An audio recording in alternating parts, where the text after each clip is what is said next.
Dictation start होगी 5 second बाद।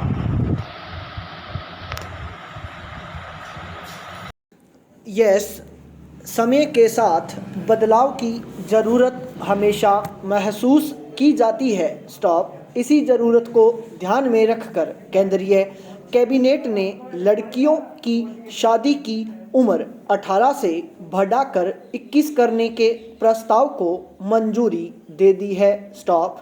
अब सरकार को विवाह से जुड़े मौजूदा कानूनों में संशोधन करना है। स्टॉप।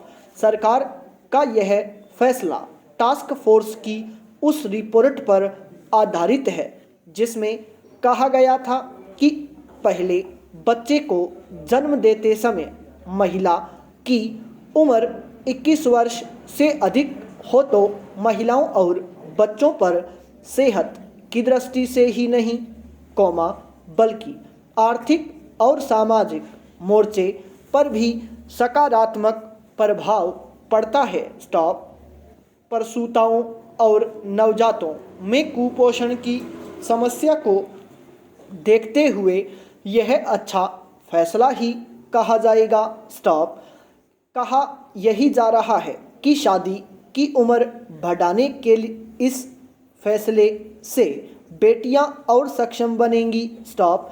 खासतौर से पढ़ाई और रोजगार के मामले में उन्हें और बेहतर अवसर मिलेंगे। स्टॉप। लड़कियों के विवाह की उम्र बढ़ाने के पीछे दिए जाने वाला यह तर्क भी काफ़ी अहम है कि 18 वर्ष की उम्र में लड़की को शादी और संबंधों को निभाने की ही समझ नहीं होती। स्टॉप। ऐसे में मां बनने पर उसकी हालत खास तौर से सेहत के मोर्चे पर और खराब हो जाती है। स्टॉप।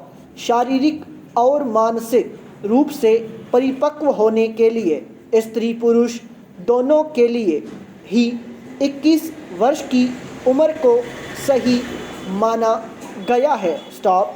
कैबिनेट को अब बाल विवाह निषेध अधिनियम समेत दूसरे कानूनों में भी ज़रूरत संशोधन करने होंगे। स्टॉप। लेकिन इस बात का भी ध्यान रखना होगा कि मां की सेहत से जुड़े सवाल सिर्फ कम उम्र में गर्भधारण करने पर ही निर्भर नहीं होते, बल्कि गरीबी और भेदभाव भी इसके लिए बहुत हद तक जिम्मेदार कारक हैं। स्टॉप। यह भेदभाव शिक्षा और रोजगार तक में दिखता आया है। स्टॉप। यह बात सही है कि पिछले सालों में महिलाओं ने सभी क्षेत्रों में अपनी उपलब्धियों का डंका बजाया है, लेकिन समुचित अवसर मिलने पर ही। स्टॉप। हमें यह भी स्वीकार करना होगा कि बेहतर शिक्षा का स्वास्थ्य से सीधा संबंध है। स्टॉप। अभी तो हालत यह है कि देश में 15 से 18 की उम्र के बीच पढ़ाई छोड़ने को मजबूर बेटियों की बड़ी संख्या है। स्टॉप। समाज में लड़कियों की सुरक्षा को लेकर चिंता व उन्हें बोझ मानने की सोच भी इसकी बड़ी वजह है। स्टॉप।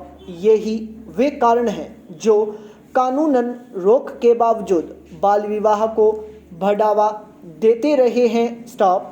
ऐसे में सबसे बड़ी ज़रूरत बालिकाओं को सामाजिक सुरक्षा प्रदान करने की है, जिसमें उनकी शिक्षा से लेकर रोजगार तक की चिंता करनी होगी। स्टॉप। विवाह की उम्र बढ़ाना ही समस्या का समाधान नहीं है। स्टॉप। बेटियों को पढ़ने और आगे बढ़ने के समान अवसर मुहैया कराए बिना बदलाव संभव नहीं है। पाई पैरा चेंज। देश की 17वीं लोकसभा की स्टैंडिंग कमेटी की मार्च 2020 की रिपोर्ट में कृषि एवं किसान कल्याण मंत्रालय ने भारतीय प्राकृतिक कृषि पद्धति को वर्तमान में लागू परंपरागत कृषि विकास योजना के सब मिशन के तहत प्रस्तावित किया है। स्टॉप। प्रधानमंत्री नरेंद्र मोदी ने भी प्रकाश पर्व पर प्राकृतिक खेती की आवश्यकता एवं उसके आकलन के लिए सुझाव दिए हैं। स्टॉप। ज्ञातव्य है कि परंपरागत कृषि विकास योजना जैविक खेती के मूल सतत आधार अनुरूप कृषि के परंपरागत ज्ञान को आधुनिक कृषि विज्ञान की पद्धतियों के साथ समाहित कर मृदा स्वास्थ्य प्रबंधन के लिए लागू की गई एक महत्वपूर्ण योजना है। स्टॉप। इसी संदर्भ में प्राकृतिक खेती को भी कृषि लागत में कमी करते हुए रसायन मुक्त एवं गुणवत्तायुक्त प्राकृतिक उत्पाद की प्राप्ति के उद्देश्य के लिए प्रोत्साहित किया जा सकता है। स्टॉप। जैव विविधता के संरक्षण और मृदा स्वास्थ्य के प्रबंधन के लिए भी यह उपयोगी है। स्टॉप। नीति आयोग एवं संयुक्त राष्ट्र ने भी खेती के टिकाऊपन के लिए अपने कार्य क्षेत्रों में इसकी आवश्यकता महसूस की है। स्टॉप।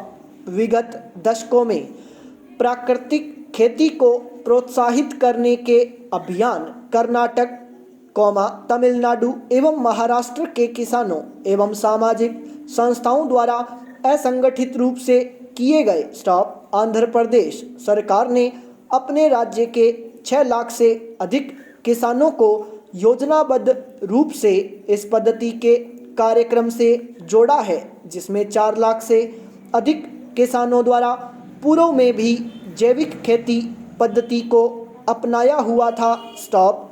गुजरात के डांग जिले में भी राज्य सरकार के सहयोग से लगभग 19,600 हेक्टेयर क्षेत्र में प्राकृतिक खेती की जा रही है, जिसका आगामी लक्ष्य 57,000 हेक्टेयर तक किया गया है। स्टॉप। वन आच्छादित एवं प्राकृतिक संसाधनों से परिपूर्ण इस जिले में प्राकृतिक संसाधनों के संरक्षण के लिए बिना बाहरी कृषि आदानों से कम लागत वाली प्राकृतिक खेती अपनाने के लिए समर्थन दिया जा रहा है। स्टॉप। कर्नाटक राज्य ने भी अपने 10 जलवायु खंडों में शुरुआती रूप से 2,000 हेक्टेयर क्षेत्रफल पर यह पद्धति लागू कर रखी है। स्टॉप। इस दिशा में इन राज्यों के अतिरिक्त हिमाचल प्रदेश, हरियाणा एवं केरल ने भी किसानों के लिए इसकी आवश्यकता जताई है। Stop. Zero budget natural farming Subhash Palekar द्वारा दी गई प्राकृतिक खेती की एक उन्नत विधि है, जिसे पूर्व में कर्नाटक राज्य में अपनाया गया था। स्टॉप। सिंचित क्षेत्रों एवं रासायनिक खेती करने के अनुसंधान परिणामों में इस खेती के मुकाबले अधिक उत्पादन प्राप्त होता देखा गया है, तो भी इस पद्धति से प्राप्त रसायन मुक्त प्राकृतिक उपज, जैव विविधता संरक्षण एवं पारंपरिक खेती के उत्पाद के साथ साथ कृषि लागत में कमी करने के लाभ को नकारा नहीं जा सकता। स्टॉप। अतः इस पद्धति के मूल उद्देश्यों एवं लागू करने के लिए क्षेत्र विशेष को ध्यान में रखते हुए उन्नत तकनीकी विकसित करने की आवश्यकता है। स्टॉप। देश की जनजातीय उपयोजना क्षेत्र में शामिल दक्षिण राजस्थान, मध्य प्रदेश एवं गुजरात राज्य के जनजातीय जिलों के छोटी जोत के किसान अपनी आजीविका के लिए कृषि पर निर्भर है। स्टॉप। जलवायु एवं विषम भौगोलिक परिस्थितियों में वर्षा पोषित खेती से ये अधिकतम उत्पादन प्राप्त नहीं कर पाते हैं। स्टॉप। इन क्षेत्र विशेषों को लक्षित करते हुए इस पद्धति में परंपरागत मिश्रित फसल की उन्नत कृषि तकनीकी का समावेश कर अनुसंधान उपरांत इसे लागू किया जा सकता है। स्टॉप। इसमें कृषि लागत में कमी कर गुणवत्ता युक्त प्राकृतिक उत्पाद के साथ साथ जैविक एवं मृदा संरक्षण का कार्य भी सहज हो सकेगा। स्टॉप। पैरा।